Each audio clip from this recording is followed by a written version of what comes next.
Have you ever been in the middle of a fun party, surrounded by people you love, and suddenly felt an overwhelming urge to just disappear?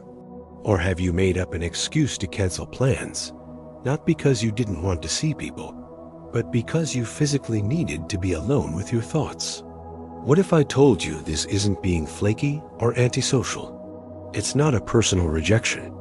There's a deep psychological necessity and cosmic design behind why Geminis require solitude to function. Whether you're a Gemini who's been called distant for needing space, or you're someone who's been confused by a Gemini's sudden withdrawal, you're about to discover that this alone time is a critical psychological maintenance process, not a luxury. First, your alone time is your brain's essential data processing cycle. Your Mercury-ruled mind is constantly absorbing information, conversations, and social cues at an overwhelming rate. Psychologists call this cognitive load, the total amount of mental effort being used in your working memory. For Geminis, this load hits maximum capacity faster than most. Think about that time after a long social event where you finally got quiet, and suddenly all the conversations, ideas, and observations from the day clicked into place, revealing a brilliant new insight. That wasn't random. That was your brain finally getting the bandwidth to process the data. Why is this non-negotiable? Solitude is the mental decompression chamber where the chaos of the day gets sorted, filed, and transformed into genuine understanding. Without it, you're just collecting noise without ever making sense of it. Second, your solitude is an emotional reset button. Your natural ability to mirror and adapt to the energies of everyone around you is a gift. But it comes at a cost. You can lose track of your own emotional frequency. This isn't being weak. It's a form of high empathic absorption. You need to periodically disconnect from external emotions to reconnect with your own. Remember that feeling of being emotionally drained after being with a negative person, and how an hour alone, watching a movie or reading a book, somehow restored your entire mood. That was you shedding their energy and reclaiming your own. Why is this so vital? Alone time is how you recalibrate your emotional compass. It's the silent space where you remember what you feel, separate from what everyone else is feeling.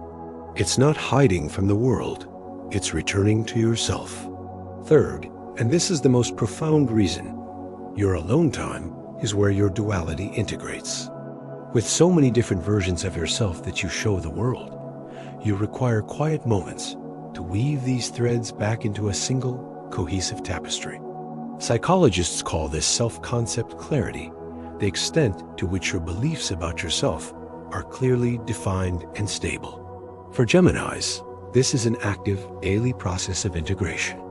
That moment in the shower or on a solo drive where you have a breakthrough about who you are and what you truly want. That's not just a random thought. It's your twins finally having a quiet conversation and agreeing on a unified direction. Why does this complete the picture? This integration is what prevents you from feeling fragmented or lost. Solitude is the sacred meeting ground where all your multifaceted selves can come together and decide who you are today. Now, I know many Geminis have been called distant, inconsistent, or unreliable for needing to disappear. But understanding this psychological framework changes everything. Your need for solitude isn't rejection. It's mental hygiene. Your withdrawal isn't emotional coldness. It's empathic recovery. Your quiet moments aren't empty. They're where your true self is rebuilt. The truth is, you're not abandoning people when you take alone time. You're ensuring that when you do return to them, you are fully present, emotionally available, and mentally clear. You are designed to operate at your best by balancing intense social connection with deliberate, purposeful solitude. Now I'm curious, what's your most essential alone time ritual? Is it a solo walk, getting lost in music, or just staring at the ceiling? Let me know in the comments. I read every single one. If this resonated with you, you'll find my video on Gemini burnout, when their mind becomes the enemy really valuable. It explains the warning signs in the psychological recovery process when a Gemini ignores this need for too long. Remember, your need for solitude isn't a flaw. It's your operating system's essential reboot.